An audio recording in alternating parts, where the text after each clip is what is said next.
Live from the Orion Cygnus arm of the Milky Way galaxy, this is Scientifically Speaking, a weekly half-hour program devoted to elegant curiosities, and I am one of your hosts, Sarah Chang, and joining me as always is Bernie Ryan, DJ Star Watcher. How are you, Bernie? Yes, hi Sarah, very good, thank you. Bernie's our professor of the astronomy lab at USM and our local protector of the night skies. And then I just learned you teach apparently the most popular science class on campus. Oh, good. I like to think it's popular. I don't know. I've been doing it for a while. I try to do different challenging things all the time, so it keeps it fun. Keep those students on their toes. Yep. Reach out to us at WMPG, scientifically speaking, at gmail.com or on Twitter at WMPG And you can go to wmpg.org to find the last 5 weeks of archives of all of your favorite shows, including this one. Bernie, what is up in the night sky for this coming week? Okay, good. Thanks. Yes, so this will be Friday, April 16th, right after tax day there. So we're going to have a waxing crescent moon, which is the most picturesque phase. You get to see it before the sun sets. It's about a couple days before the first quarter moon. And it's also going to be right near Mars. So the planet Mars is in Taurus now. It passed through the Pleiades a few weeks ago. So you can see it nice and orange little object in Taurus. And then the moon will be right near there. So that's for the evening. And then for the morning sky, if you like to get up early, you can see Jupiter and Saturn. And actually next week, we're going to have a meteor shower. So you can start looking for them now. That's going to be the Lyrids on April 22nd. So they come out of the constellation of Lyra, which is part of the Summer Triangle, which isn't quite up yet. But if you stay up later into April, we'll be looking into a summer sky. And you can catch a few Lyrids, within a week or so of April 22nd. So you can start looking for that too. So lots of things going on. Yeah. Thanks, Bernie. Yeah, you're welcome. And if you couldn't take notes fast enough, you can also check out the monthly What's Up column in the Portland Press Herald. Today, we have a very esteemed guest on our show today. You always start out by lying to your audience. What did I tell you about telling the truth there? That's why we're on the air, is just to send lies out throughout the airwaves here. So if you're familiar with some of the crazy professors on campus, that was ridiculous Dr. Rob Sanford, who is a professor of environmental science and policy at USM. He did some really interesting stuff. He led an archaeological expedition to Malaga Island in 06-07, and he recently co-published his new book, River Voices, Perspectives on the Presumpscot, and he also owns a bunch of chickens. Welcome to our show, Rob. I love your listing of my achievements. Yeah. All right, so we brought you on because we wanted to talk about your book. Would you call it your book? Because that was something I wasn't really sure about, like which pronoun to use. Because you really only wrote the intro. I assume you edited everything. Yeah. Actually, I was originally going to do it myself. I started it 10 years ago, but I realized the best work is work you get others to do. That's why I'm in education. But I caused it to happen, but every single author, co-author, and editor, art director, artist can say it's my book, because we can all say that about the river. And this book is The Voices of the River. I assume that's a book and that you don't want to talk about living learning laboratories and environmental science. Hey, that's really interesting too. I'm sure folks would. Because that new edition came out after this, Oh, that's your newest book. Yeah. This one's a little old now. So I think of it as our book, but in fact, if you look at, there are 12 authors from USM in it, and there are another 20 artists, and many of them have USM connections, because if this book could have had music, it would have. And so it's got pictures and it's got words, but I haven't figured out how to get more out of it until I can have the website where it can have all kinds of other things that go with it. But it really is a celebration of the river with multi-components. So it kind of it's our book. But I might look around, look over my shoulder, see if no one else is there, and then I'll be like, okay, this is my book. Yeah. As Rob was saying, this is a book that was published, I think it was November 2020. Did I get that date right? Yep. It's a collaboration of 32 writers, artists, scientists, professors, historians, and other Presumpscot River appreciators. But this is a final product of apparently a concept in the making for over 20 years. And how are you inspired to come up with this?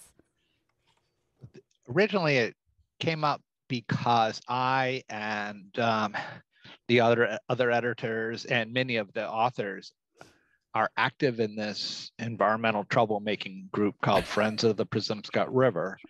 And it's our vision that stewardship is an active verb. I mean, stewarding is the verb, it's doing about the river. And so this book is about different aspects of it. And originally I started out by wanting to have more of the science aspects of it, but then I came to realize that it was all that the book, we needed all of these things. And I started about 22 different chapters and seeing like what would I end up with, because what you finally get isn't always, so you always want to start out with more things than you have. So we've got 15 chapters that we put in it.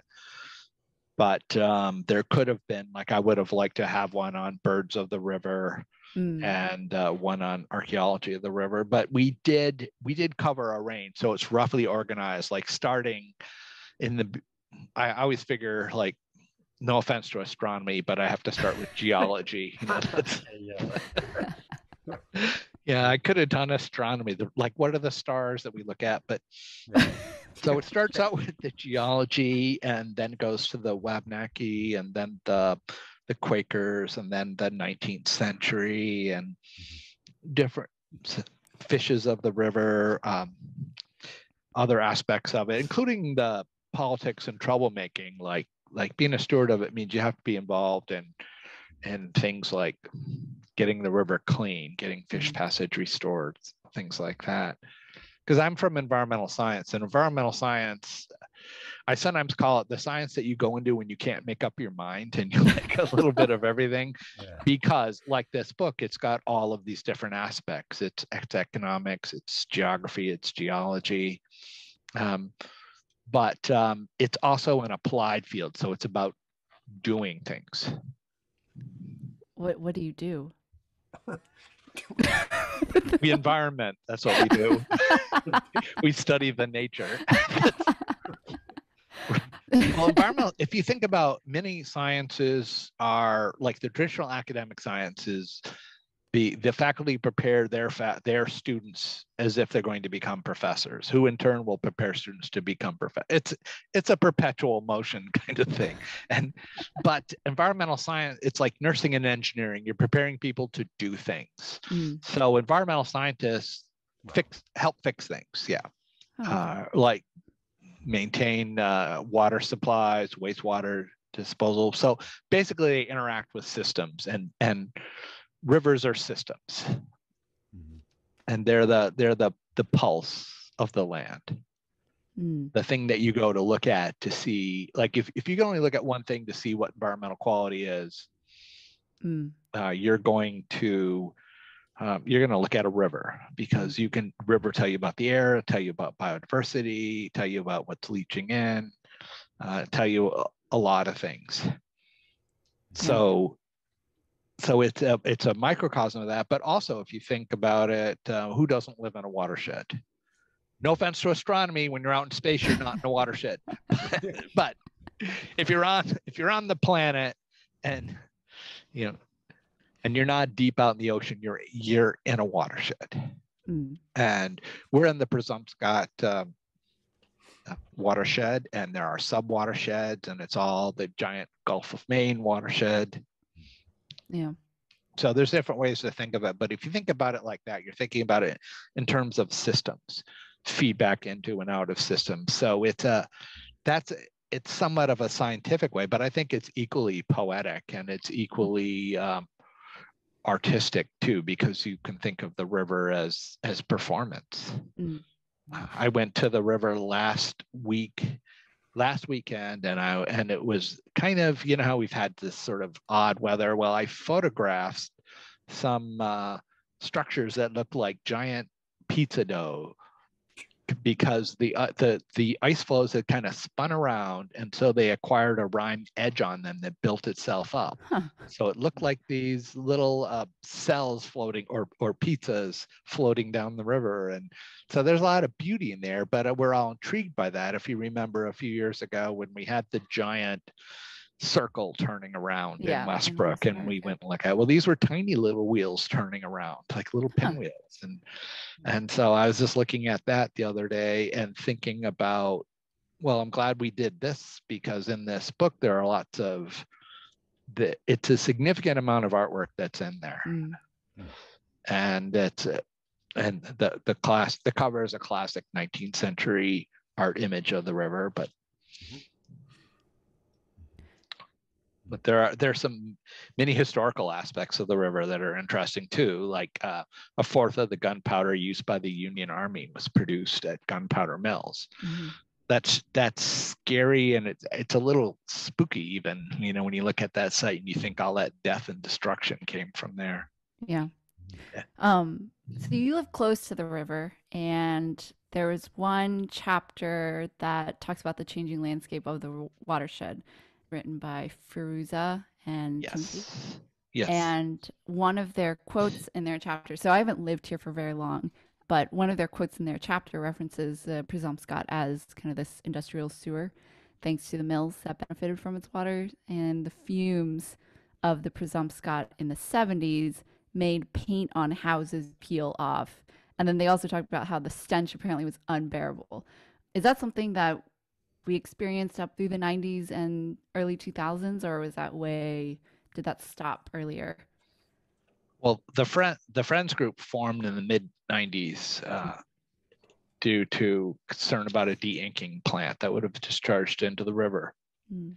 But in the Clean Water Act in the 70s, you know, led by Muskie, senator from Maine. So Maine was a national player in that. But some folks went down, and I think they were on the Portland Press Herald, and they took a trip down the river and wrote about the paint coming off. And plus, I've known folks that have lived along the river. I've only been here myself since the mid 90s, and the river is already significantly restored by then.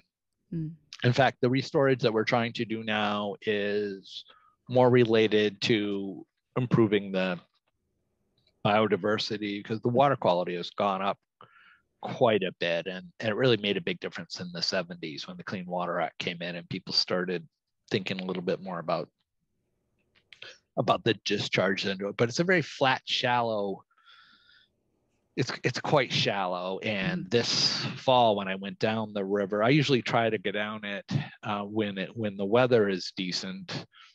I usually try to get on every week, and I actually had to step out of the kayak and push it over where the KV line crossed between Gorham and Westbrook, because it was so shallow like that. And so that means that you can really have some water quality issues. If there's anything that's in there, there's not much to treat it or disperse it. What can you do with pollution? You can hide it, you can disperse it, you can chemically treat it, you can channel where it goes. There's very limited number, and you can reduce it going in or clean it when it comes out. But Westbrook had kind of used the river to discharge into, and now they've kind of reappreciated the river, and some of those chapters address that. And some of the people who wrote chapters are quite active in being involved in improving the water quality. And they went out and took water samples. And a lot of folks who are involved in these friends groups, they start out by taking water quality samples. Mm. And most of us, including me, we belong to River Watch organizations. Those are not political. Those are groups that are all about citizen science, collecting data.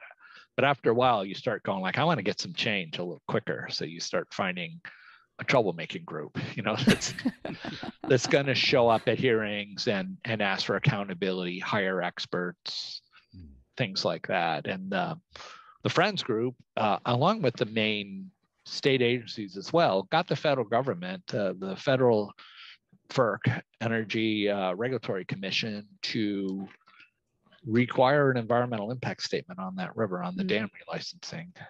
And that's been a major factor in improving the water quality. And that's what led to that Denali fish passage that you can see by Sakarapa Island. And I'm pretty excited to think about alewives and already coming up portions of that, and other things, other fish beginning to come up.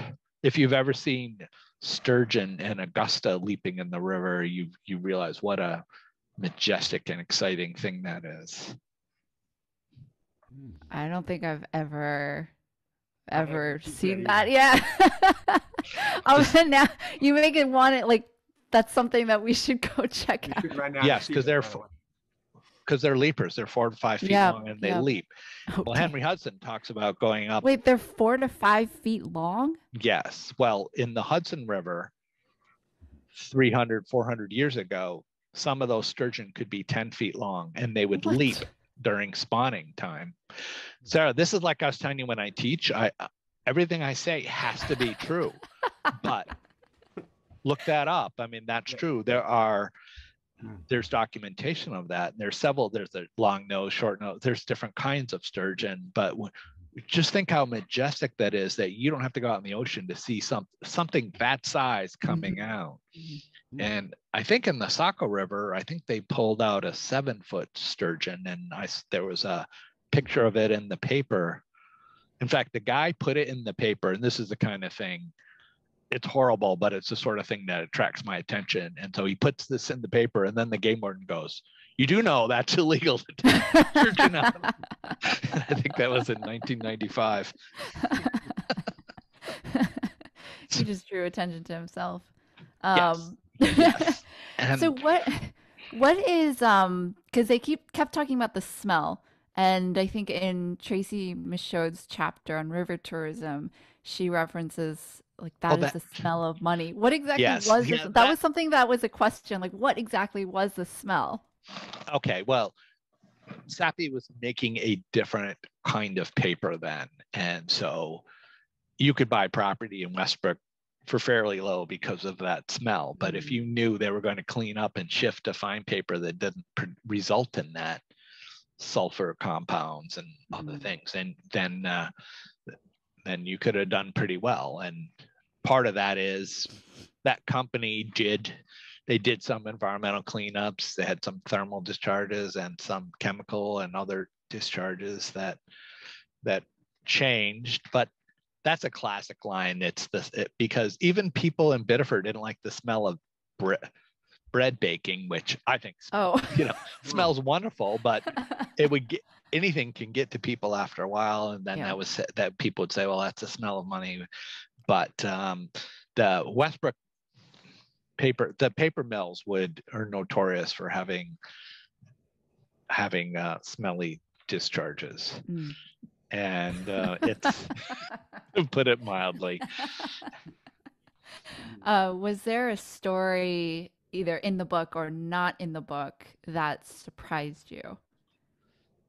The story that's not in the book that I found out about the history of it, there were some Native American people that were trapping right at the mouth of where the Little River feeds right into the Presumpscot. And then the settlers came and they just killed the Indians, and people just they just note it down. But when something happens and white settlers are killed, then it's a huge incident. And it was just an example of horrible racism that occurred. And the other thing that I found out had nothing to do with that, but it was that there was a particular lock that was developed on the Presumpscot, and I forget who developed it, but it was like a long time ago, and it ended in the early 19th century, and it ended up being a famous lock engineering design. It was patented and used elsewhere. So I was surprised at that, and I was surprised at how much tonnage went down this river and in the canal. And it's pretty fascinating to think there are parts of that canal that are still there. You could get from Gorham to Westbrook, or Gorham to Portland by trolley, by canal, by boat, and by road. And now you can pretty much just go by road. Yeah. It's like, are we moving forward? You kind of wonder if you think about it in terms of transportation, but I hadn't realized how important that Cumberland and Oxford canal and that whole rail line, like you could go all the way up to Canada from through here. So yeah. I think it's a great lesson in how things are connected. Yeah, I really liked the chapter on the postcards, because I didn't know about the Riverside Trolley Park or anything. I feel like I'd heard of it, and I've seen remnants of like a trolley, the rails in the road, but that was very it took you back, I guess. Libby did a wonderful, yes, I love looking at those, and I have some friends and several friends of mine have gone like, I really love those postcards. So of course, Libby, she's such a humble and decent person. I could tell her that, and she would just be pleased. It wouldn't go to her head. But I liked the fact that they had those, and that there actually did turn out to be some, because I think when a river is used for industrial purposes, it's not appreciated. But it was interesting to think how much in the 19th century people went out and enjoyed recreating along there. And that park land that's been developed in Westbrook now is a good example with that little boardwalk that they've put right down there. It's a nice example of looking back and reappreciating the river. Yeah, we actually did a volunteer cleanup over there. There was a lot of trash around there, though. So I think we still have a ways to go to appreciating our. Well, I think I told you I partnered with Michael Shaughnessy years ago on this art exhibit where they matched science people with art people, and we reconstructed a portion of the river. We made this little, it's about 7 or 8 feet long and just about a foot wide, and we had flowing water going down, and we went snorkeling in just one spot, and in 20 minutes we pulled up all kinds of debris, and like somebody had thrown out a drill and a mixer and just tires and things like that. So we put those along around this artificial river that we had made to make a statement about pollution. And I periodically, our student group in environmental science, they've gone out and done some cleanups, but somebody pulled an old bicycle out with one of those giant magnets. I've seen people magnet fishing, and it's just setting alongside the road. And when you look at it, you can it's been in the river for probably 3 years. Yeah. As part of National Poetry Month, we wanted to include some poetry from our guests in our shows. Dr. Rob Sanford is also a renowned published poet. Well, I don't know how famous you are, but we talked about this line thing. Okay. You're so good at it. You should consider being a faculty member. And in our last few minutes, would you be able to share a couple? You have a really riveting one that talks about references. I don't know if you wanted to start with that. Oh, thanks for referencing that poem. Okay, so references I write and I underline it, and don't just write internet. That's like writing library. Year after year, I write Sea Hacker, then Hacker and Summers, now just Summers. Hacker's gone, but Summers carries on. She's in all my syllabi, a recommended companion. Strunk and White too, if they want to follow up. I still have mine from 1974. Strunk and White took a stand on where to go and where to come from. I really just want to teach environmental science, focus on the facts, but how you write and how you think are too linked to leave alone. And it has been too much of a struggle for me. Can I make it less for them? So I have to write. See, Summers, that sentence is not complete. I can't quite tell what you mean. Say it out loud to yourself and rewrite it. Do you have a lot of students who reference? I feel like when I was in school, it was a lot of the Wikipedia references that our professors did not like, or even our I teachers. I thought about writing a poem about don't use Wikipedia, but I tell students that getting something from Wikipedia is it's not acceptable for college level work, and that is because oh well, and one time that's because even I have been an editor on Wikipedia, and I realize that there are some folks that have written 2,000 to 3,000 entries because it's fun for them, but because it's historically there just been no peer review. And one time I was looking up something about the mountains of New Hampshire, and this person had wrote about his brother, a mountain named after his brother, which was totally fictitious, but he was just honoring his brother because he'd felt like it. So people can slip strange things in there. Interestingly, some things like in physics, for example, there are some explanations and entries that are quite impressive and well done. But that's because physicists are sort of crazy people. But there can be very political stuff in there. And if a student is venturing into the realm of something like that, you don't know, it's a slippery slope. And you don't know if somebody is really biased because they think global warming is fake or the pandemic's not real, and they could slip politics into it. So I think people need to be really careful. So I want something that's peer reviewed. We really have to, with the egalitarian nature of access and control of information, that our students now have the tougher, higher order task of sorting it out, whereas to somebody of my generation, it was just finding the reference in the first place. You Google it and tens of thousands come up. I feel like you just made a case for why it's so hard to be a student nowadays. You're going to get a lot of fanfare for that. Yeah, I actually wrote a poem about it. It's called Facing It. You want to share? Yeah, facing it. If you don't face them, they stack up behind you. I'm not saying erase them. I know you have them your whole life, but if you always slip out the side door, you'll never get out the front. Oh, that's great. I don't know what that means. It feels like a really harsh truth. Yeah. Have time for one more. Emily Dickinson. She looks about what science can analyze and understand and what human nature can sense. And this is called A Light Exists in Spring. A light exists in spring, not present on the year. At any other period when March is scarcely here, a color stands abroad on solitary fields that science cannot overtake, but human nature feels.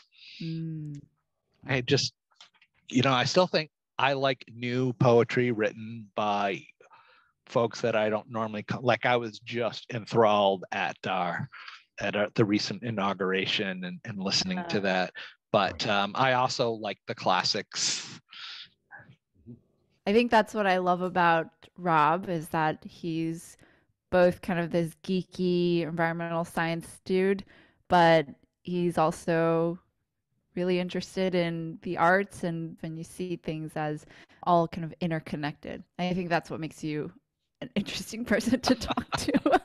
Well, I like seeing, to me, I like the humor in things too, because I think it's a perspective. And I even have a podcast I co-host with Daniel Martinez, a chemical engineer, called The Contingent Professor. And we talk a lot about what teaching means and being in higher ed.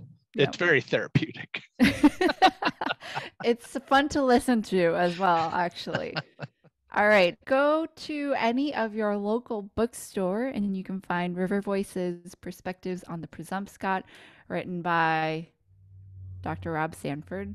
Or Willie. edited. Yeah. Yeah, that's Yeah. why I was like, well. Uh, somehow, well, my name's on the cover. Yeah. Despite that, it's The content is contributed by many, many different people, and you can really grasp the appreciation of the river, and I think probably grow your own appreciation for it as well. Thank you, Rob, for joining us and sharing all of your crazy comments and thoughts and your, I don't know, all this information. Oh, I appreciate you inviting me. And to me, this is like yet another thing I find that Bernie's involved in. Wow. You have been listening to Scientifically Speaking here on WMBG with myself, Bernie, and Dr. Rob Sanford. Stay tuned for Sports Jam with Cullen and Connor. And from your favorite nerds, mask up, and we wish you healthy bodies and clean air.